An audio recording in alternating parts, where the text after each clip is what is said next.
वो मेरी जान को बहाल करता। इसके पीछे एक स्टोरी है, ये सुनाने के लिए मुझे जरा आगे आना पड़ेगा। उस वक्त की जो भेड़ें होती थी फिलिस्तीन के अंदर,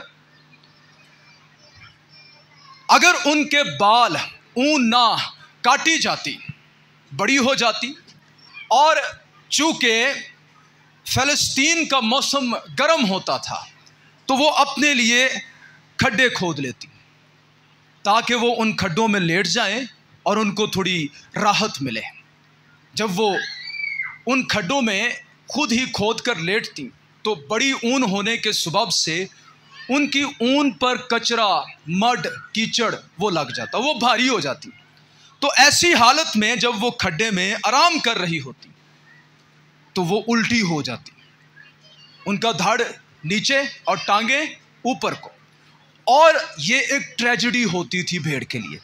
अगर ऐसी हालत में भेड़ वो 15 से 20 मिनट रहती तो उनका जो खून होता वो सर्कुलेशन खराब हो जाती, उनकी टांगों का खून कहाँ चला जाता?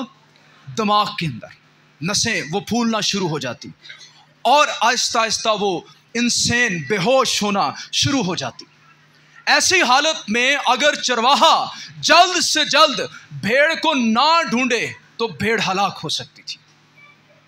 लेकिन जब भेड़ मिलती, चरवाहा जल्दी से जाता, उसे पकड़ता, अपनी टांगों में ले लेता और फिर उसकी जान को बहाल करता, उसको सहलाता, बार बार सहलाता, तब तक सहलाता जब तक कि उसे होश नहीं आ जाती, जब तक कि उसकी बॉडी में सर्कुलेशन ठीक नहीं हो जाती। हमारा हाल गिरी हुई भेड़ की मानिंद अक्सर होता है। मड हमारे ऊपर वो जम जाती है, कीचड़ हमारे ऊपर जम जाता है, गुनाह की धूल हमारे ऊपर जम जाती है। हम सहल पसंद जिंदगी उसको गुजारना चाहते हैं, हम सुस्त मसीही अक्सर बन जाते हैं। हाँ, तू तो सुस्त है, तू तो भेड़ है, लेकिन तेरा चरवाहा वो आम चरवाहा नहीं, उसने तेरी खातिर भेड़ियों से जंग की है और इस जंग में उसने अपनी जान दी है।